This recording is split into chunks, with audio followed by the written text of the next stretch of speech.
Mais uma vez quero saudar a todos que aqui estão em nossa catedral, também os que nos acompanham pela Rádio 9 de Julho, pelas mídias sociais e pela Rede Vida de televisão que transmite esta missa para todo o Brasil. Desde o domingo passado e agora no sexto domingo da Páscoa, a igreja entra numa longa, digamos assim, preparação para o segundo ponto culminante da Páscoa, que é a solenidade de Pentecostes. Nós vamos, portanto, daqui a 15 dias, celebrar essa grande manifestação do Espírito Santo. E é dentro desse clima de entendimento, de busca, de pedido, de súplica, que nós entramos nesse sexto domingo com Jesus, ouvindo a promessa que Ele vai fazer e fez no Evangelho de hoje, de que enviaria o Espírito Santo sobre a sua igreja. Na verdade, Jesus faz hoje duas promessas e eu queria rapidamente comentá-las com vocês. Vocês ouviram com atenção o Evangelho e perceberam que ali Jesus promete duas coisas. A primeira é que Ele vai pedir ao Pai que nos envie um outro defensor. Defensor é a tradução que nós temos aí do texto, mas poderia ser consolador, advogado. A palavra grega é paráclitos. Paráclito quer dizer defensor, advogado, consolador. É bonito ver que esse Espírito que Jesus está prometendo que vai enviar, que consola, que protege, ele é uma nota característica do agir de Deus. Desde o Antigo Testamento, Deus se mostra consolador do seu povo, defensor do seu povo. E esse Deus que no Antigo Testamento se havia manifestado desta maneira, agora de um jeito todo especial, manifesta essa sua ação consoladora, defensora na pessoa de Jesus. O que mais fez Jesus nesse mundo senão consolar os pecadores, ir ao encontro das feridas humanas, defender os mais simples, os mais pobres, aqueles que eram julgados mal pela sociedade. É isso que Jesus fez. O Pai consolou no Antigo Testamento, o Filho consola e agora Jesus promete um paráclito. O Espírito que nele está será derramado sobre a igreja, prometendo o Espírito Santo como aquele que vai dar continuidade à obra consoladora que foi iniciada pelo Pai, da qual Jesus participou e agora a igreja convidada a experimentar com a presença do Espírito Santo. Meus irmãos, a igreja lá dos primeiros cristãos, depois que Jesus ressuscitou e subiu aos céus, ela viveu uma forte experiência viva da presença do Espírito como consolador, como defensor, como aliado. Porque esta igreja lá no início, vocês sabem, ela foi muito perseguida, como em alguns lugares ainda é hoje. Ela teve que enfrentar dificuldades externas e internas, perseguições, processos, punições. Os apóstolos sofreram muitos tipos de injúria, difamação, sofrimento, apedrejamento. E essa igreja, então, nesses momentos de perseguição, é que ela se apoiava na força desse Espírito prometido por Jesus, que os consolava e que vinha ao seu encontro e ao seu socorro nesses momentos de dificuldade. Nós lemos na primeira leitura de hoje, nos Atos dos Apóstolos, dizer: a igreja se edificava e progredia no temor do Senhor e estava cheia da consolação do Espírito Santo. Como é bonito ver, por exemplo, a atividade de Filipe, relatada na primeira leitura, né, os milagres que ele ia fazendo, os prodígios e E o texto diz da alegria que contagiava o povo ao ver a pregação da palavra de Deus. E o povo ia se enchendo do Espírito Santo. Tanto que os apóstolos Pedro e João foram enviados a Samaria para ver esses prodígios e se alegrar com o povo e ali batizar a tantos e pela imposição das mãos lhes conceder o Espírito Santo. Mas para que a gente não fique só nos textos bíblicos, a gente precisa tirar consequências práticas para a nossa vida. Precisamos entender o que esta palavra de Deus, ela pede para mim e para cada um de vocês. Ora, se o Espírito Santo é o Espírito do advogado, do defensor, do consolador, e Ele está em nós desde o nosso batismo, não nos resta outra coisa do que sermos testemunhas desta ação consoladora de Deus no mundo. E como o mundo hoje precisa de consolação. Sim, não nos esqueçamos que na tradição da nossa igreja, nós dizemos que cada cristão é um outro Cristo. Ora, se Cristo passou por esse mundo consolando os que choravam, indo ao encontro dos infelizes, dando esperança para quem tinha caído no pecado, o que o mundo espera de nós, senão repletos do Espírito de Jesus, possamos também no mundo ser testemunhas disso. Meus irmãos, o Espírito Santo não só nos consola nos momentos difíceis, mas Ele também nos torna capazes de sermos consoladores uns dos outros. Aquela consolação verdadeira que vem de Deus, que é o Pai de todas as consolações, vem sobre quem está na aflição, porém não se detém sobre essa pessoa. O objetivo último se alcança quando quem experimenta a consolação de Deus também vai se sentir chamado a consolar o próximo, aquele que precisa do consolo de Deus. Mas veja, consolar não significa simplesmente chegar perto de alguém e dizer: tenha ânimo, vamos, coragem, não fique triste, vai dar tudo certo. Isso também é uma forma de consolar. Mas eu diria que o consolo verdadeiro, aquele que vem de Deus, é aquele que está ali nas Escrituras. É aquele capaz de fazer a pessoa manter viva a esperança. Eu escutava de uma pessoa que estava vivendo um momento muito difícil na sua vida. Esses dias ela me mandava na mensagem: eu não tenho nem coragem de me matar. Ela, claro, estava bem no fundo do poço, diante de tantos problemas que estava enfrentando. É uma coisa difícil de a gente ouvir, não é? Veja, há pessoas que perderam totalmente a coragem mesmo até de viver, perderam a esperança. E assim o mundo está cheio dessas pessoas.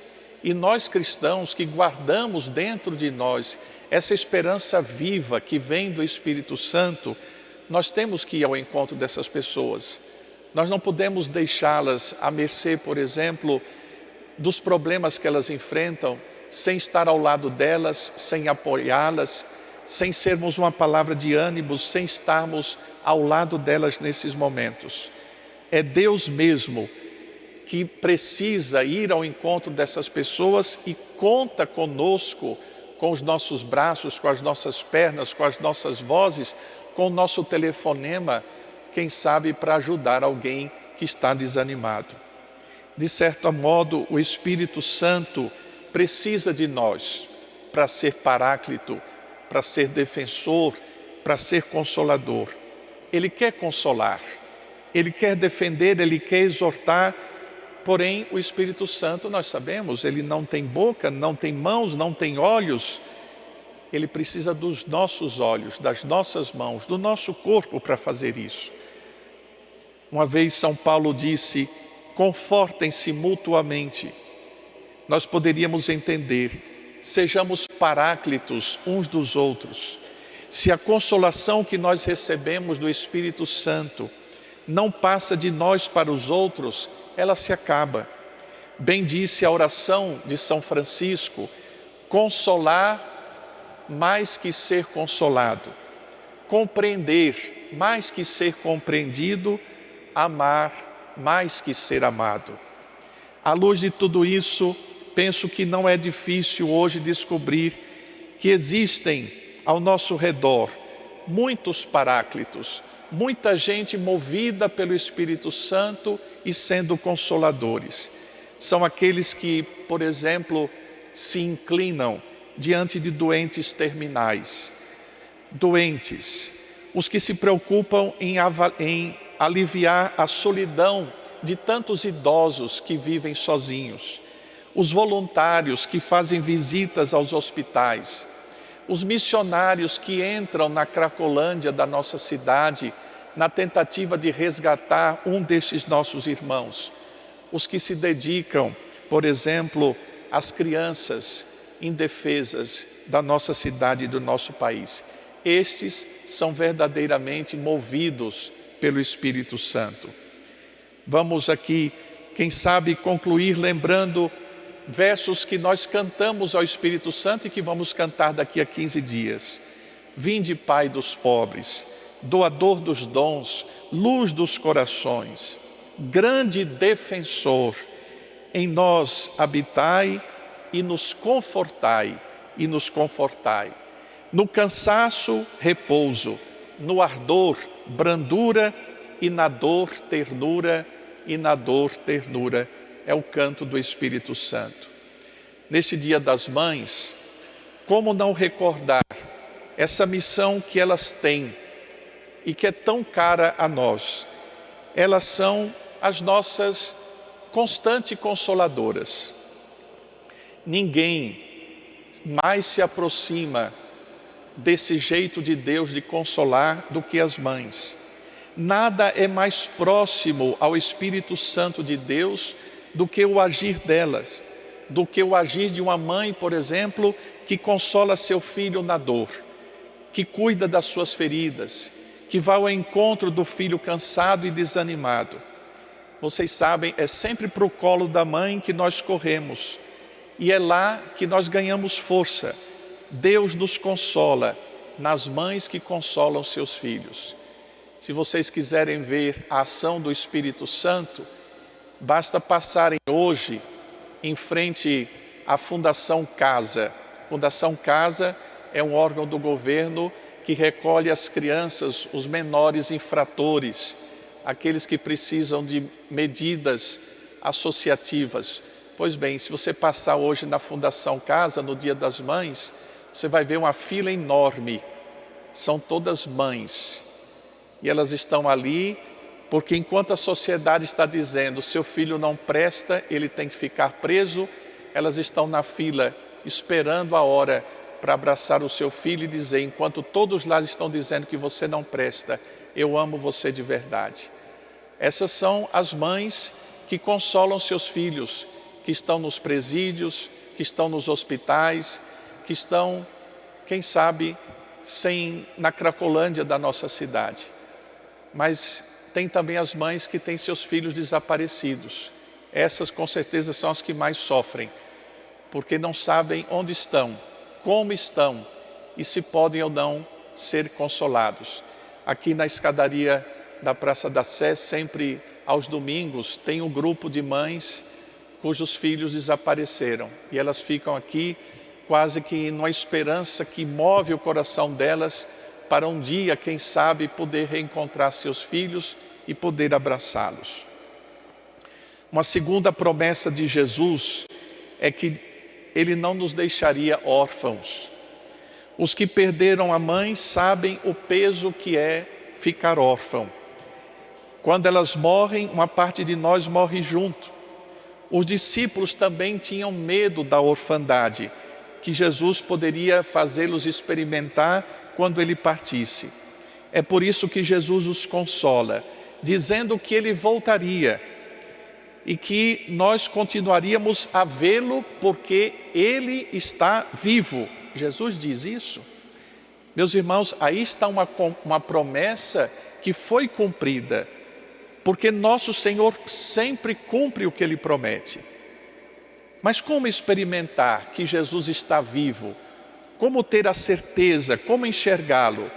Só há uma possibilidade: pela fé e pelo Espírito Santo que habita em nós.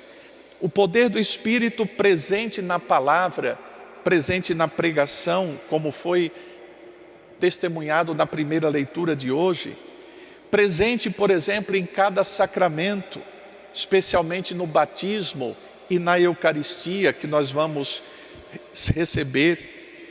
Presente, Jesus está no mundo, presente está em quem sofre, porque Jesus disse que onde estiver um desses pequeninos, ele estaria presente.